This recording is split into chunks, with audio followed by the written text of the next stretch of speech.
বিশ্বের অন্যতম শক্তিধর দেশ যুক্তরাষ্ট্রকে ভয় পায় না এমন দেশ খুব একটা পাওয়া যাবে না। তবে এর মাঝেও এমন একটি রাষ্ট্র রয়েছে যে বিশ্বমোড়ল যুক্তরাষ্ট্রকে কোনো ধরনের তোয়াক্কাই করে না, আর সেই দেশটি হচ্ছে ইরান। বহু বছর ধরে ইরানের ওপর যুক্তরাষ্ট্র একের পর এক অর্থনৈতিক নিষেধাজ্ঞা চাপিয়ে আসছে। এছাড়া গত 1 বছর ধরে বিরাজ করছে যুদ্ধের মতো পরিস্থিতিও, বারবার সামরিক হুমকি, এমনকি এর মাঝে একবার সরাসরি যুক্তরাষ্ট্র হামলাও চালিয়েছে। তারপরও দমে যায়নি ইরান। নিষেধাজ্ঞা, চাপ, সামরিক হুমকি কোনো কিছুই যেন থামাতে পারেনি তেহরানকে। নিজস্ব শক্তি, কৌশল আর আঞ্চলিক প্রভাবেই যেন এক অজেয় ইরান হয়ে দাঁড়িয়ে আছে বিশ্বমঞ্চে। নিষেধাজ্ঞায় জর্জরিত কিন্তু কৌশলে শক্ত ইরান কিভাবে নিজেদের অজেয় প্রমাণ করছে তারই বিস্তারিত জানাতে এবারের ইনসাইট স্টোরিতে আপনাদের সঙ্গে আছি আমি কৃত্তিকা সিনহা বিশ্বাস।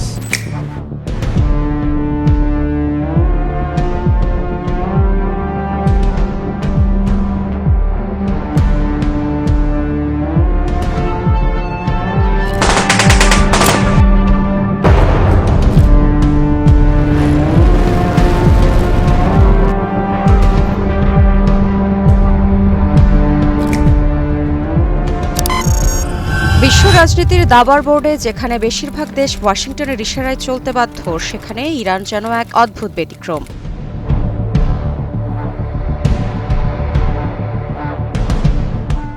ইরানের এই অদম্য অবস্থানের পেছনে যিনি আসল মস্তিষ্ক, তিনি ইরানের সর্বোচ্চ ধর্মীয় নেতা আয়াতুল্লাহ আলী খামেনি। বহু বছর আগেই তিনি বুঝে গেছেন যুক্তরাষ্ট্রের সঙ্গে সরাসরি শক্তির লড়াইয়ে জেতা খুব একটা সহজ নয়। তাই তিনি বেছে নিয়েছেন ক্ষয় যুদ্ধের কৌশল। খামেনির রেজিস্ট্যান্স ইকোনমি নীতি ইরানকে এমন এক অর্থনৈতিক কাঠামোয় নিয়ে গেছে যেখানে নিষেধাজ্ঞা আর শ্বাসরোধ করতে পারে না পুরো রাষ্ট্রযন্ত্রকে। তেল বিক্রি বন্ধ, বিকল্প রুট, ব্যাংকিং নিষেধাজ্ঞা, অনানুষ্ঠানিক নেটওয়ার্ক, আন্তর্জাতিক চাপ, আঞ্চলিক জোট, যেন প্রতিটি চাপে আগেই বসানো আছে পাল্টা চাল।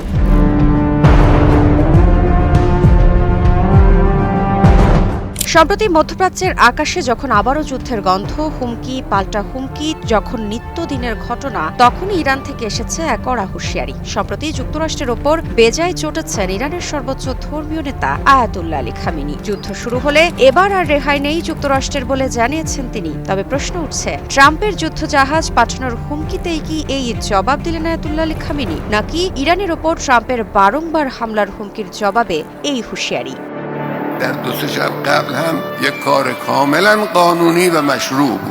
বিভিন্ন সংবাদ মাধ্যমের বরাতে জানা যায়, 1 ফেব্রুয়ারি এক বক্তব্যে মার্কিন প্রেসিডেন্ট ডোনাল্ড ট্রাম্পের সামরিক হুমকিগুলোর বিরুদ্ধে কঠোর জবাব দিয়েছেন ইরানের সর্বোচ্চ ধর্মীয় নেতা আয়াতুল্লাহ আলী খামেনি। তিনি জানিয়েছেন, ইরানি জনগণ এসব হুমকিতে ভীত নয় এবং যুক্তরাষ্ট্রের সামরিক ভঙ্গি ও চাপেও ভয় পাবে না।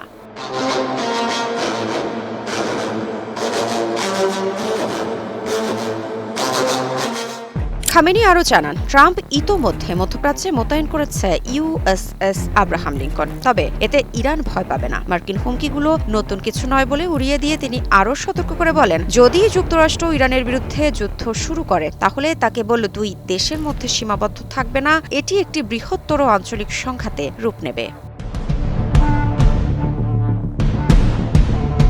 মার্কিন প্রেসিডেন্ট ডোনাল্ড ট্রাম্পের নজর যে এখন ইরানের দিকে, তা এখন আর কারো বুঝতে বাকি নেই। কারণ বারংবার ইরানকে কেন্দ্র করে নতুন নতুন উত্তেজনা তৈরি করছেন তিনি। উস্কানিমূলক মন্তব্যের পাশাপাশি হুমকিও দিয়েছেন, যা প্রকাশ্যে এসেছে বিশ্বের বিভিন্ন আন্তর্জাতিক গণমাধ্যমে। কিন্তু ইরান এই হুমকিকে মোটেও ভয় পায়নি। দেশটি স্পষ্টভাবে জানিয়েছে, যদি হামলা হয় তবে পাল্টা আঘাত হবে ভয়াবহ। তবে প্রশ্ন হচ্ছে, কি সেই শক্তি যা বিশ্বের সবচেয়ে প্রভাবশালী সামরিক শক্তিকেও তোয়াক্কা করতে দেয় না তেহরানকে? আর যদি যুক্তরাষ্ট্র ইরানের ওপর হামলা চালায়, তাহলে প্রযুক্তি, বাজেট, সামরিক শক্তিতে এগিয়ে থাকা যুক্তরাষ্ট্রের সামনে কতটা টিকতে পারবে ইরান? 2025-এর গ্লোবাল ফায়ার পাওয়ার ইন্ডেক্সের তথ্য অনুযায়ী সামরিক শক্তিতে বিশ্বের 1 নম্বর দেশ যুক্তরাষ্ট্র এবং 16তম অবস্থানে আছে ইরান। আপাত দৃষ্টিতে ব্যবধানটা অনেক মনে হলেও যুদ্ধের ময়দান সবসময় সংখ্যা দিয়ে বিচার করা যায় না।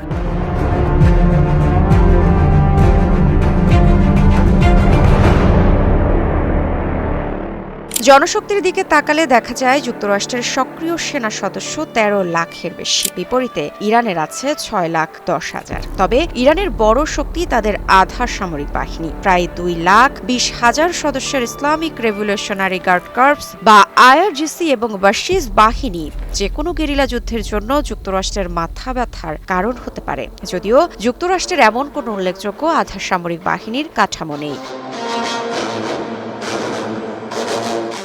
তবে এই যুদ্ধের আসল ব্যবধানটা করে দেয় বাজেট। যুক্তরাষ্ট্রের প্রতিরক্ষা বাজেট প্রায় 895 বিলিয়ন, যা বিশ্বের সর্বোচ্চ। অন্যদিকে ইরানের বাজেট মাত্র 15.45 বিলিয়ন ডলার। অর্থাৎ ইরান যেখানে 1 টাকা খরচ করে, যুক্তরাষ্ট্র সেখানে প্রায় 60 টাকা খরচ করার ক্ষমতা রাখে। এই বিপুল পরিমাণ অর্থ যুক্তরাষ্ট্রকে সর্বাধুনিক স্টেলথ বিমান, স্যাটেলাইট প্রযুক্তি এবং কৃত্রিম বুদ্ধিমত্তা সম্পন্ন অস্ত্র তৈরিতে অপ্রতিদ্বন্দ্বী করে তুলেছে।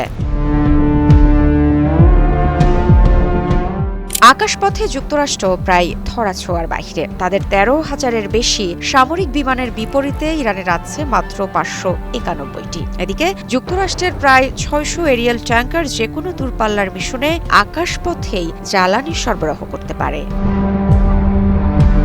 তবে এখানেই একটি বড় কিন্তু আছে। ইরান গত 1 দশকে ড্রোন প্রযুক্তিতে বিপ্লব ঘটিয়েছে। ইউক্রেন যুদ্ধে ইরানের তৈরি ড্রোনগুলোর কার্যকারিতা দেখেছে বিশ্ব। সস্তা অথচ নিখুঁত নিশানার এই ড্রোনগুলো যুক্তরাষ্ট্রের ব্যয়বহুল আকাশ প্রতিরক্ষা ব্যবস্থাকে ব্যস্ত রাখার জন্য ইরানের সবচেয়ে বড় তুরুপের তাস। এদিকে যুক্তরাষ্ট্রের নৌবহর বিশ্বের সবচেয়ে শক্তিশালী। একাধিক ক্যারিয়ার, সাবমেরিন ও লজিস্টিক সাপোর্ট যুক্তরাষ্ট্রকে সমুদ্রপথে রাজত্ব করতে সাহায্য করে। অন্যদিকে ইরানের নৌবাহিনী মূলত কোস্টাল ও আঞ্চলিক শক্তিতে দক্ষ। ছোট সাবমেরিন, মিসাইল বোট ও দ্রুত আক্রমণ ক্ষমতা দিয়ে তারা বড় শক্তিকে বেশ নাজেহাল করতে পারে। স্থল বাহিনীতে ইরান আধুনিক নয়, কিন্তু রকেট, মিসাইল ও ড্রোন কৌশল তাদের জন্য বড় প্রতিরোধ শক্তি।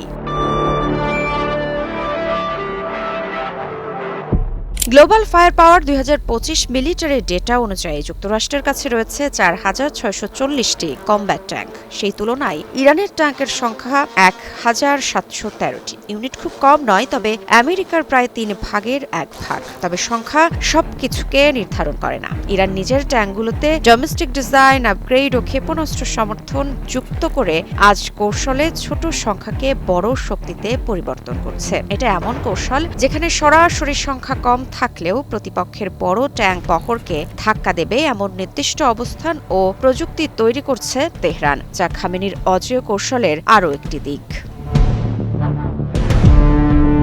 এদিকে পশ্চিমারা যখন ইরানের বিরুদ্ধে নতুন করে নিষেধাজ্ঞার কথা ভাবে অথবা হামলার প্রস্তুতি নেয়, দেখা যায় ঠিক তখনই তেহরানের পাশে দাঁড়ায় বন্ধু দেশ রাশিয়া ও চীন। সঙ্গে আরও যুক্ত হয় প্রক্সি শক্তির চাল। লেবাননে হিজবুল্লাহ, ইরাকে মিলিশিয়া গ্রুপ, ইয়েমেনে হুতি, এই পুরো নেটওয়ার্ক মূলত ইরানের কৌশলগত গভীরতা। ফলে সরাসরি ইরানে আঘাত মানে গোটা অঞ্চল জুড়ে আগুন ছড়িয়ে পড়ার ঝুঁকি। যুক্তরাষ্ট্র জানে ইরানের সঙ্গে পূর্ণমাত্রার যুদ্ধ মানে শুধু একটি দেশের সঙ্গে লড়াই নয়, বরং একটি আঞ্চলিক অক্ষের সঙ্গে সংঘর্ষ। তাই সামরিক শক্তিতে এগিয়ে থাকলেও বাস্তব হিসাব নিকাশে ইরানকে সহজ টার্গেট বানাতে পারে না ওয়াশিংটন। আর এখানেই তৈরি হচ্ছে এক অদ্ভুত ভারসাম্য।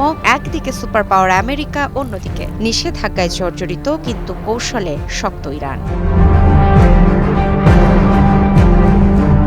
রুশ প্রেসিডেন্ট ভ্লাদিমির পুতিন যে ইরানের পরম বন্ধু, সেটি তিনি বারবার প্রমাণ করেছেন। ইরানের সাথে সবসময় গভীর বন্ধুত্ব বজায় রেখে চলেছেন তিনি। দুই দেশের মধ্যে বন্ধুত্ব অব্যাহত রাখতে গোপনে ক্ষেপণাস্ত্র, ড্রোন আদান প্রদানও চলে। এদিকে রাশিয়া তথা পুতিনের আরেক বন্ধু চীনের প্রেসিডেন্ট শি জিনপিং ইরানের পরম বন্ধু। নীতিগতভাবে সবসময় ইরানের পাশে ছিল শক্তিশালী এই দেশ দুটো। এদিকে ইরানের অস্থির সময়ে বসে নেই প্রক্সি গোষ্ঠীগুলো। সম্প্রতি হুঁশিয়ারি এসেছে হিজবুল্লাহর মহাসচিব শেখ নাঈম কাশেমের কাছ থেকেও। লেবানন থেকে দেওয়া এক ভাষণে ইরানকে সম্ভাব্য যুদ্ধে বিজয়ী শক্তি হিসেবে তুলে ধরেন তিনি। হিজবুল্লাহর মহাসচিব শেখ নাঈম কাশেম 3রা ফেব্রুয়ারি এক ভাষণে জানান, সম্ভাব্য সামরিক মুখোমুখি পরিস্থিতিতে ইরান যুক্তরাষ্ট্র ও ইসরায়েলকে পরাজিত করার সক্ষমতা রাখে। ইরান ও যুক্তরাষ্ট্রের মধ্যে উত্তেজনা চরমে পৌঁছেছে। যেকোনো সময় তেহরানে মার্কিন হামলা হতে পারে বলে আশঙ্কা করছে দেশটির প্রতিবেশীরা। ঠিক এমন সময়ই হিজবুল্লাহর মহাসচিবের এই বক্তব্য বিশেষ গুরুত্ব বহন করে। ইরানের প্রক্সি গোষ্ঠীগুলো বেশ শক্ত একটি পক্ষ, যারা সবসময় খামেনির শাসন ব্যবস্থার প্রতি সমর্থন জানিয়ে আসছে। সে সাথে যুক্তরাষ্ট্র ও ইসরায়েলও তাদের বহুদিনের পুরনো শত্রু বলেই পরিচিত।